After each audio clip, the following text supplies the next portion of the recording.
Hi good morning. അപ്പോൾ നമുക്ക് ഇന്നൊരു കടലക്കറി തയ്യാറാക്കിയാലോ. കടലക്കറി എല്ലാവർക്കും തയ്യാറാക്കാൻ അറിയാവുന്ന കാര്യമാണ്. പക്ഷെ ഞാൻ ഈ ഉണ്ടാക്കാൻ പോകുന്ന കടലക്കറിയിൽ കുറച്ച് കാര്യങ്ങളൊക്കെ ഉണ്ട്. അതൊക്കെ ചേർത്ത് നിങ്ങൾ ഇതുപോലെ തയ്യാറാക്കി നോക്കിക്കോളൂ. നമ്മുടെ അപ്പത്തിൻ്റെ കൂടെയും പുട്ടിൻ്റെ കൂടെയും ഒക്കെ നല്ല ടേസ്റ്റാണ്. ചോറിനും ചപ്പാത്തിക്കും ഒക്കെ ആണെങ്കിൽ ഇതൊന്ന് ഗ്രേവി ഒന്ന് വറ്റിച്ചെടുത്തിട്ടുണ്ടെങ്കിൽ ചോറിൻ്റെ കൂടെയും കഴിക്കാം, ചപ്പാത്തിയുടെ കൂടെയും കഴിക്കാം. പക്ഷെ ഗ്രേവിയോടുകൂടി കഴിക്കുകയാണെങ്കിൽ നമുക്ക് ഇത് അപ്പത്തിനും ഇടിയപ്പത്തിനും പുട്ടിനും ഒക്കെ നല്ല കോമ്പിനേഷനാണ്. അപ്പോൾ നമ്മുടെ ഈ ഒരു കടലക്കറി എങ്ങനെയാണ് തയ്യാറാക്കുന്നത് നോക്കാം. നമുക്ക് നമ്മുടെ ഇൻഗ്രീഡിയൻസ് നോക്കാം. നമ്മളിപ്പോൾ 1/2 കപ്പ് കടല ഓവർനൈറ്റ് സോക്ക് ചെയ്തെടുത്തിട്ടുണ്ട്. അതിലേക്ക് 1 ക്യാരറ്റ് എടുത്തിട്ടുണ്ട്. ക്യാരറ്റ് കൂടുതൽ വേണമെന്നുണ്ടെങ്കിൽ 2 എണ്ണം വരെ ചേർക്കാം കേട്ടോ. പിന്നെ എടുത്തിരിക്കുന്നത് 2 മീഡിയം വലിപ്പമുള്ള സവോളയാണ്, 3 പച്ചമുളക്, 1 പീസ് ഇഞ്ചി ചെറുതായിട്ട് കട്ട് ചെയ്തെടുത്തിട്ടുണ്ട്. തീരെ ചെറുതല്ല, കുറച്ച് വലിയതായിട്ട്. പിന്നെ ഒരു 6-7 അല്ലി വെളുത്തുള്ളി ഉണ്ട്. അപ്പോൾ ആദ്യം നമുക്ക് നമ്മുടെ ക്യാരറ്റ് ഒന്ന് കട്ട് ചെയ്തെടുക്കണം. അതിന് മുന്നേ നമ്മുടെ കടല വേവിക്കാൻ വെക്കണം. കടല വേവിക്കാൻ വയ്ക്കുമ്പോൾ കുറച്ച് കാര്യങ്ങൾ ചേർത്താണ് നമ്മൾ വേവിക്കാൻ വയ്ക്കുന്നത്. എന്താണെന്ന് വെച്ചിട്ടുണ്ടെങ്കിൽ കടലക്കറിക്ക് നല്ല കൊഴുപ്പുണ്ടാവുകയും വേണം. അതുപോലെ തന്നെ നമ്മൾ വറുത്തരയ്ക്കുന്നൊന്നുമില്ല. അതുകൊണ്ട് കടലയിലേക്ക് 1-2 കാര്യങ്ങളൊക്കെ ആഡ് ചെയ്തിട്ടാണ് ഞാൻ വേവിക്കാൻ വയ്ക്കുന്നത്. നമുക്കൊരു കുക്കർ എടുക്കാം. നമ്മളിപ്പോൾ ഒരു കുക്കർ എടുത്തിട്ടുണ്ട്. ഇതിലേക്ക് കഴുകി വൃത്തിയാക്കി വെച്ചിരിക്കുന്ന കടല ഇട്ട് കൊടുക്കുക. കടലയുടെ കൂടെ ഞാൻ ക്യാരറ്റ് ഇടുന്നില്ല കേട്ടോ. എന്താണെന്ന് വെച്ചിട്ടുണ്ടെങ്കിൽ ക്യാരറ്റിന് കുക്കിംഗ് ടൈം കുറവാണ്. കടലയ്ക്ക് ഒരു 8 വിസിൽ വന്നാലേ കറക്റ്റായിട്ട് കുക്കായി കിട്ടുള്ളൂ എൻ്റെ കയ്യിലുള്ള കടലയ്ക്ക്. അപ്പോൾ നിങ്ങളുടെ കയ്യിലുള്ള കടലയുടെ കുക്കിംഗ് ടൈം അനുസരിച്ച് നമുക്ക് എത്ര വിസിലാണെന്ന് വെച്ചാൽ വ്യത്യാസം വരുത്തും. അപ്പോൾ ഞാനൊരു 6 വിസിൽ വരുമ്പോൾ കടല ഓഫ് ചെയ്തിട്ട് പിന്നെ ഇതിലേക്ക് ക്യാരറ്റ് ചേർത്തിട്ടാണ് പിന്നെ കുക്ക് ചെയ്യുന്നത്. ഇപ്പോൾ ഞാനൊരു 1/2 സവോള എടുത്തിട്ടുണ്ട്. അത് നമ്മുടെ കടലയിലേക്ക് ഇട്ട് കൊടുക്കുകയാണ്. അതുപോലെ തന്നെ നമ്മൾ എടുത്തു വെച്ചിരിക്കുന്ന ഇഞ്ചി ഉണ്ടല്ലോ, ഇഞ്ചി കട്ട് ചെയ്തത് മുഴുവനെ ഇട്ട് കൊടുക്കുകയാണ്. സവോള കടലയുടെ കൂടെ കിടന്നിട്ട് വേവുമ്പോൾ നല്ലൊരു കൊഴുപ്പുള്ള ഗ്രേവി കിട്ടും നമുക്ക്. അപ്പോൾ ഇതിലേക്ക് ഇനി ആവശ്യത്തിന് വെള്ളം ചേർത്തിട്ട് ഒരു 6 വിസിൽ വരുന്നത് വരെയാണ് ഞാൻ വേവിച്ചെടുക്കാൻ പോകുന്നത്. ഇത് പോരാട്ടോ, കുറച്ചുകൂടി വെള്ളം ചേർക്കുന്നുണ്ട്. 1/2 കപ്പ് കടലയ്ക്ക് ഒരു 1.5 കപ്പ് വെള്ളം ചേർക്കുന്നുണ്ട്. ഇനിയിപ്പോൾ ഇത് ഒരു 6 വിസിൽ വരുന്നത് വരെ കുക്ക് ചെയ്ത് എടുക്കട്ടെ. അതിനുശേഷം നമുക്ക് ബാക്കിയുള്ള കാര്യങ്ങൾ ഓരോന്നായിട്ട് ചെയ്യാം. ഇപ്പോൾ നമ്മുടെ കുക്കർ പ്രഷറൊക്കെ പോയിട്ടുണ്ട്. ഇനി നമുക്ക് തുറക്കാം. സവോളയൊക്കെ കുക്കായിട്ടുണ്ട്, കടലയും 3/4 ഭാഗം കുക്കായിട്ടുണ്ട്. ഇനിയിപ്പോൾ നമുക്കിതിലേക്ക് നമ്മൾ കട്ട് ചെയ്ത് വെച്ചിരിക്കുന്ന ക്യാരറ്റ് ചേർക്കാം. ക്യാരറ്റ് ഞാൻ ഇതുപോലെയാണ് കട്ട് ചെയ്തെടുത്തിട്ടുള്ളത്. കുറച്ച് വലിപ്പമുള്ള പീസുകളായിട്ടാണ് ക്യാരറ്റ് കട്ട് ചെയ്തെടുത്തിട്ടുള്ളത്. ഇനിയിപ്പോൾ നമുക്ക് ക്യാരറ്റും കൂടി ചേർത്ത് കൊടുക്കാം. നമ്മുടെ വെളുത്തുള്ളിയും പച്ചമുളകും ഒന്ന് നീളത്തിൽ കട്ട് ചെയ്ത് വെച്ചിട്ടുണ്ട്. ഇനിയിപ്പോൾ നമുക്ക് കടലയിലേക്ക് ഉപ്പ് ചേർക്കണം. നമ്മൾ നേരത്തെ ഉപ്പ് ചേർത്തിട്ടുണ്ടായിരുന്നില്ല. കടലയ്ക്ക് ആവശ്യമായിട്ടുള്ള ഉപ്പ് ഇതെല്ലാം ചേർത്തൊന്ന് മിക്സ് ചെയ്തിട്ട്, വെള്ളം കുറവാണെങ്കിൽ വെള്ളം ചേർത്ത് കൊടുക്കണം. ഞാനിപ്പോൾ വെള്ളം ചേർക്കുന്നില്ല, ഇതിൽ വെള്ളം ഉണ്ട് ആവശ്യത്തിന്. അപ്പോൾ വെള്ളം കുറവാണെങ്കിൽ ചൂടുവെള്ളം ചേർക്കണം, പച്ചവെള്ളം ചേർക്കരുത്. ഇനി ഒരു 2 വിസിൽ വരുന്നത് വരെ വീണ്ടും കുക്ക് ചെയ്തെടുക്കാം. ഈ ഒരു സമയത്ത് തന്നെ നമുക്കിനി ഇതിൻ്റെ മസാല ഒന്ന് വഴറ്റിയെടുക്കാം. അതിനായിട്ട് നമുക്ക് വേറൊരു പാൻ വയ്ക്കാം. നമ്മളൊരു പാൻ വെച്ച് ചൂടാക്കിയിട്ടുണ്ട്. പാനിലേക്ക് വെളിച്ചെണ്ണ ചേർത്ത് കൊടുക്കാം. വെളിച്ചെണ്ണ ഒന്ന് നന്നായിട്ട് ചൂടായി തുടങ്ങുമ്പോൾ നമുക്കിതിലേക്ക് വറവിടാനുള്ള കാര്യങ്ങളൊക്കെ ചേർക്കാം കേട്ടോ. നമ്മളിപ്പോൾ വറവിട്ടിട്ടാണ് ബാക്കിയുള്ള കാര്യങ്ങൾ വഴറ്റി ചേർക്കുന്നത്. ഞാനിപ്പോൾ 1 ടീസ്പൂൺ കടുകിട്ട് കൊടുക്കുന്നുണ്ട്. കടുക് പൊട്ടി തുടങ്ങുമ്പോൾ തന്നെ ഒരു 3 പീസ് പട്ട, 3 ഗ്രാമ്പു ഇത്രയും ചേർക്കുന്നുണ്ട്. അതിൻ്റെ കൂടെ ഒരു 1/4 ടീസ്പൂൺ കുരുമുളകും.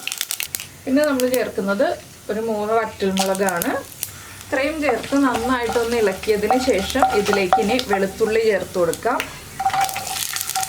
വെളുത്തുള്ളി ഒന്ന് കുക്കായി തുടങ്ങുമ്പോൾ നമുക്ക് സവോള ചേർക്കാം.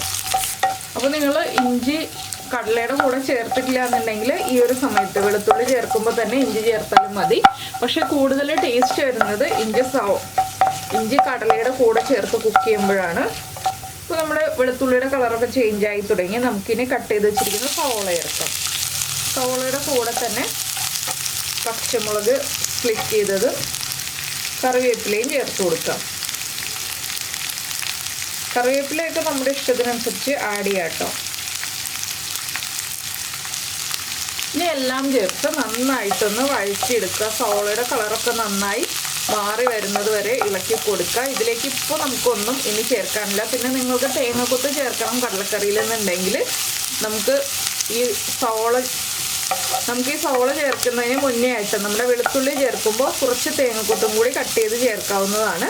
അത് ബീഫിലൊക്കെ ചേർക്കുന്ന പോലെ കുറച്ച് വലിയ പീസായിട്ട് കട്ട് ചെയ്തിട്ട് ചേർക്കാം. ഇതിപ്പോൾ ഞാൻ തേങ്ങക്കൊത്തൊന്നും ചേർക്കാതെ വേഗം തന്നെ ഉണ്ടാക്കുന്ന എളുപ്പത്തിലുള്ളൊരു കടലക്കറിയാണ് ചെയ്യുന്നത്. അപ്പോൾ ഇനി സവോള കുക്കായി വരട്ടെ. ഈ സമയത്ത് ഒരു തക്കാളി വലിയ പീസുകളായിട്ട്, ഒരു തക്കാളി ഒരു 8 പീസായിട്ടൊന്ന് കട്ട് ചെയ്ത് വെക്കണം കേട്ടോ. അപ്പോൾ ഞാനത് ഇൻഗ്രീഡിയൻസിൻ്റെ കൂടെ പറയാൻ വിട്ടുപോയതാണ്. അപ്പോൾ തക്കാളിയും കൂടി കട്ട് ചെയ്ത് വെക്കണം നമ്മുടെ സവോള വഴന്ന് വരുമ്പോൾ ബാക്കിയുള്ള കാര്യങ്ങളൊക്കെ ചേർക്കാനായിട്ട്. അപ്പോൾ നമ്മുടെ സവോളയൊക്കെ ഒന്ന് കളർ മാറി വന്നിട്ടുണ്ട്. നമുക്ക് ഫ്ലെയിം കുറച്ച് വെച്ചിട്ട് ഇനി ഇതിലേക്ക് പൊടികൾ ചേർക്കാം. നിങ്ങൾ തേങ്ങ വറുത്തരച്ചാണ് ചേർക്കുന്നതെങ്കിൽ ഈ സമയത്ത് ആ അരപ്പ് ചേർത്ത് കൊടുക്കുക. നമ്മളിപ്പോൾ കടല വേവിച്ചപ്പോൾ മഞ്ഞൾപ്പൊടിയൊന്നും ചേർത്തിട്ടില്ല. അതുകൊണ്ട് ആദ്യം 1/2 ടീസ്പൂൺ മഞ്ഞൾപ്പൊടി, 1/2 ടീസ്പൂൺ മല്ലിപ്പൊടി, ഒരു 3/4 ടീസ്പൂൺ എരിവുള്ള മുളക് പൊടി. പച്ചമുളകിൻ്റെ എരിവുണ്ടാവും, അതുകൊണ്ട് തന്നെ 3/4 ടീസ്പൂൺ മതി. 1/4 ടീസ്പൂൺ കുരുമുളക് പൊടി, 1 ടീസ്പൂൺ ഗരം മസാലപ്പൊടി. ഇത്രയും ചേർത്തിട്ട് നന്നായിട്ടൊന്ന് ഇളക്കി ഈ പൊടികളൊന്ന് കുക്കായി വരുന്നത് വരെ 1 മിനിറ്റ് ഒന്ന് ഇളക്കി കൊടുക്കുക. അപ്പോൾ എണ്ണ കുറവാണെങ്കിൽ എണ്ണ ചേർത്ത് കൊടുക്കുക. എന്താണെന്ന് വെച്ചിട്ടുണ്ടെങ്കിൽ എണ്ണ ഉണ്ടെങ്കിൽ പൊടികൾ നന്നായിട്ട് കുക്കായി കിട്ടുള്ളൂ. നമ്മൾ ആദ്യം ചേർക്കുന്ന എണ്ണ കുറവാണെന്നുണ്ടെങ്കിൽ ഇടയ്ക്ക് കുറച്ച് എണ്ണ ചേർത്ത് കൊടുക്കുക കേട്ടോ. ഇനി പൊടികളൊന്ന് കുക്കായി വരട്ടെ. പൊടികൾ കുക്കായി തുടങ്ങുമ്പോൾ തന്നെ നമുക്കിതിലേക്ക് നമ്മൾ എടുത്തു വെച്ചിരിക്കുന്ന തക്കാളി കട്ട് ചെയ്തത് ചേർത്ത് കൊടുക്കാം. തക്കാളിയും കൂടി ചേർത്ത് നന്നായിട്ട് ഇളക്കി കുക്ക് ചെയ്തെടുക്കുക. തക്കാളിയുടെ തൊലി ഒന്ന് വിട്ട് വരുന്ന പാകത്തിലാവുന്നത് വരെ നമ്മൾ ഇളക്കി കുക്ക് ചെയ്തെടുക്കുക. ഇനിയിപ്പോൾ തക്കാളി ചേർത്ത് കഴിയുമ്പോൾ ഫ്ലെയിം കൂട്ടി വയ്ക്കാം, കുഴപ്പമൊന്നുമില്ല. അപ്പോൾ ഞാൻ ഈ തക്കാളി വേഗം കുക്കായി കിട്ടാനായിട്ട് ഒരു ചെറിയൊരു ടിപ്പ് ചെയ്യുന്നുണ്ട്. ഇടയ്ക്ക് ചെയ്യുന്നൊരു കാര്യമാണ്, കുറച്ച് വെള്ളം ചേർത്ത് കൊടുക്കുക. തക്കാളിയും കുക്കായി കിട്ടും, നമ്മുടെ പൊടികളും വേഗം കുക്കായി കിട്ടും. അത് നമ്മൾ കടല വേവിച്ച ചൂടുവെള്ളം ഉണ്ടെങ്കിൽ ആ കടല വേവിച്ച വെള്ളം തന്നെ ചേർത്ത് കൊടുക്കാം, ഇല്ലെങ്കിൽ വേറെ വെള്ളം ആഡ് ചെയ്ത് കൊടുക്കാം. തക്കാളിയിൽ നിന്ന് തൊലിയൊക്കെ ഒന്ന് വിട്ട് വരുന്ന പാകത്തിലാവട്ടെ. നമ്മുടെ മസാലയും നന്നായിട്ട് കുക്കായി വരട്ടെ. അപ്പോൾ നമ്മുടെ മസാലയൊക്കെ നന്നായിട്ട് കുക്കായി, തക്കാളിയും കുക്കായി തുടങ്ങിയിട്ടുണ്ട്. ഇനി നമുക്കിതിലേക്ക് നമ്മൾ വേവിച്ച് വെച്ചിരിക്കുന്ന നമ്മുടെ കടലയും ക്യാരറ്റും സവോളയും എല്ലാം ചേർന്ന് മിക്സ് ഇട്ട് കൊടുക്കുക. വെള്ളം കൂടുതലുണ്ടെങ്കിൽ വെള്ളം മാറ്റുമൊന്നും ചെയ്യരുത് കേട്ടോ, നമ്മൾ ഈ വെള്ളത്തോടു കൂടെ തന്നെ ചേർക്കാം. ഇനി നന്നായിട്ടൊന്ന് ഇളക്കി മിക്സ് ചെയ്യുക.